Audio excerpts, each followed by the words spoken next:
AITA for potentially breaking up my former best friend's marriage? TW. Depression, SH. Sway, substance This is a whirlwind, so I'll do my best to summarize as best as possible. Any questions, I'll answer in the comments. For context, my 20th ex-best friend, we'll call L20F, and I had been best friends for a little over 6 years now. We've been through everything together, and I do mean absolutely everything. She was my one constant for many years and a person I loved dearly. In fact, we considered each other sisters. Despite being so different and living so far away from one another, I live alone in a city 3 hours away from her and work full-time. She lives in an isolated, rural house out in the country. She is also a Som with her husband and baby, more on that in a moment. But think a house in the middle of the fields, where civilization is at least a 45 minutes drive and your closest neighbor is at least 5 kilometers away. While she wasn't the most supportive friend, and had a lot of character flaws of her own, I always gave her the benefit of the doubt.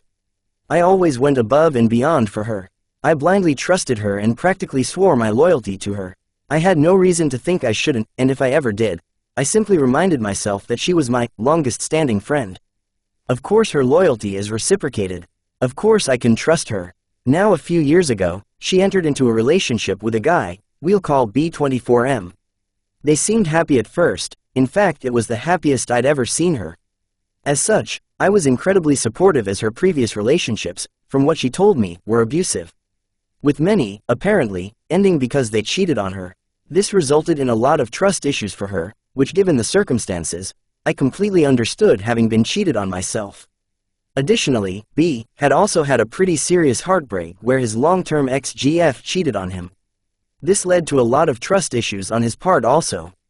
With this in mind, following their honeymoon phase, they quickly began fighting and accusing each other of cheating, e.g. going through each other's phones all the time, finding dating apps, profiles, secret accounts, deleted messages, etc. This went on for months, even years now. I tried to support her as best I could, but eventually it got to a point where I was counseling them on the phone for hours during their fights, losing sleep to stay up late and comfort her, being reprimanded for leaving my worksite to answer her calls. Simply, her relationship problems began dominating my life. As such, I no longer became supportive, and I told it to her straight. If you can't trust each other, then you shouldn't be together. Trust is the foundation of every single relationship. Unfortunately, my disapproval, and my words, fell on deaf ears. Their relationship continued and developed into the epitome of the most toxic, most volatile, most disrespectful relationship possible. Despite all this, she accidentally fell pregnant to him and had his baby, even though neither of them were financially, mentally, or physically stable enough to have a child. B and her also got married. He is the husband that I mentioned earlier, which I also disapproved of.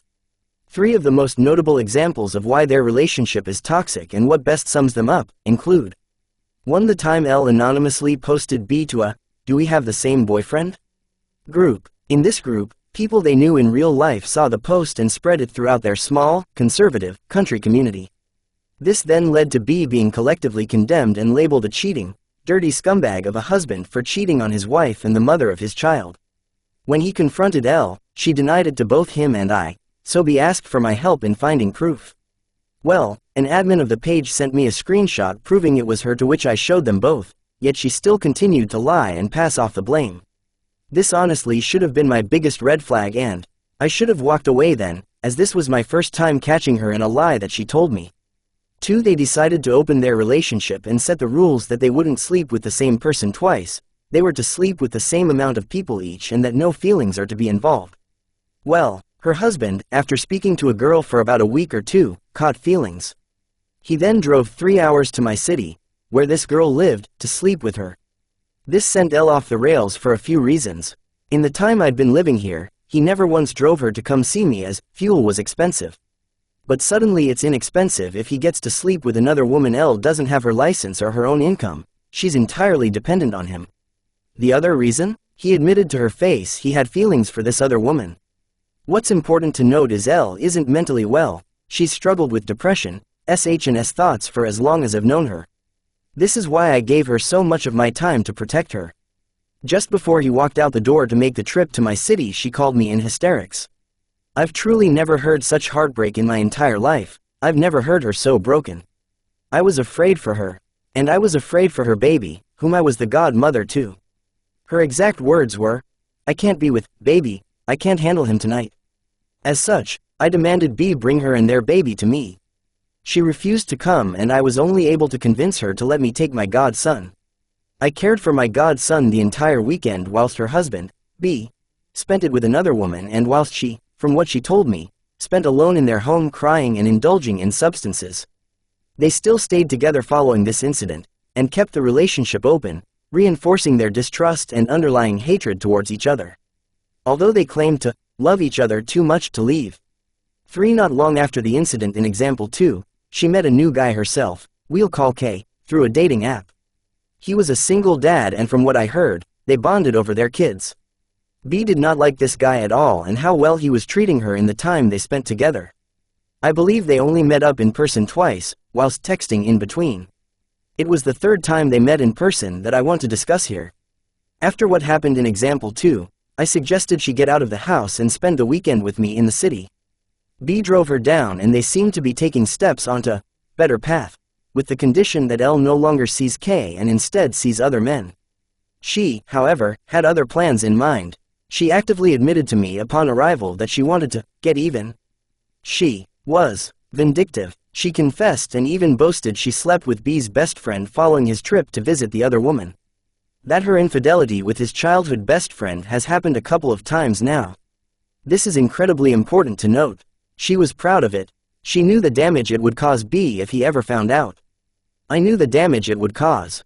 His childhood best friend is the one other person in this world that he loves and cares for beyond his wife and child. To this day, I wish she never burdened me with this knowledge and I'm ashamed to say I kept it to myself for months following her confession as I knew the damage it would cause her, her husband and his childhood best friend.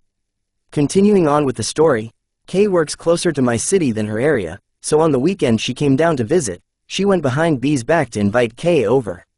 I didn't mind him joining us as we went for drinks but I asserted a firm boundary that he had to find his own way home, as he was a stranger to me and wasn't welcome to spend the night in my home. To sum up the night, he brought a friend. K, his friend and L left me clubbing alone to go smoke. B, her husband, stalked my Snap location and hers and saw that we weren't together. She lied about why we were separated.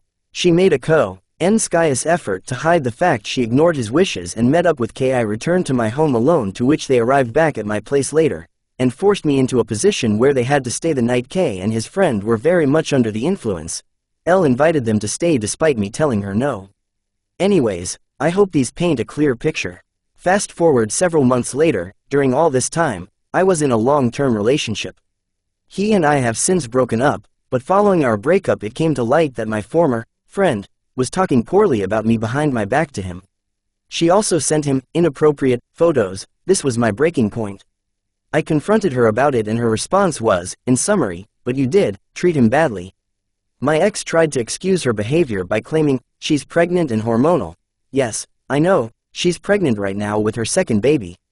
It's beyond me. He insisted that I be there for her, that we make up, because we're best friends.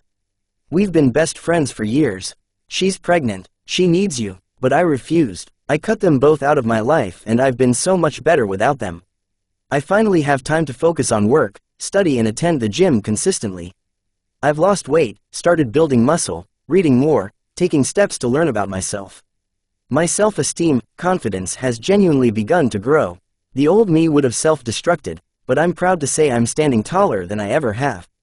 In the last week, however, my ex reached out to inform me that her baby is due in a few weeks. That it was time to fix my relationship with L for the sake of her pregnancy. I refused. I then received an incredibly long text message from her husband, B, condemning my behavior and treatment of my ex-partner. All I saw was red. I immediately called B for having the audacity to talk down on my unsupportive, one-sided behavior in my friendship with L as well as my past relationship.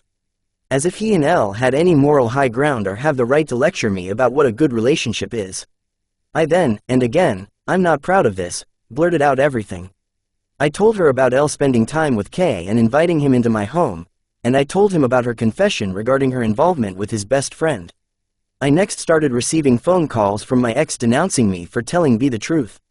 According to my ex, I was a heartless B for tearing apart their marriage and not caring about her pregnancy. My ex later told me that K confronted L and his best friend. They both denied it happened. However, L did admit to B she said it to me, but only to make herself look cool. Which, even if it were true, I still think is incredibly sadistic.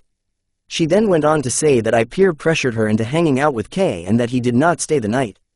So I contacted K myself to corroborate my story. He also informed me that she boasted to him about sleeping with B's best friend, and from the second he met her, he knew she was drama. The first time he met her, all she did was, verbatim, complain and talk shish about you, me, and all the other guys in her life and how they've all screwed her over. All of this is just so fresh. I'm honestly heartbroken, and I now, unfortunately, do struggle with trusting others and building connections. I'm afraid of such a betrayal ever happening again. So, AITA for telling the truth and potentially breaking up my former best friend's marriage?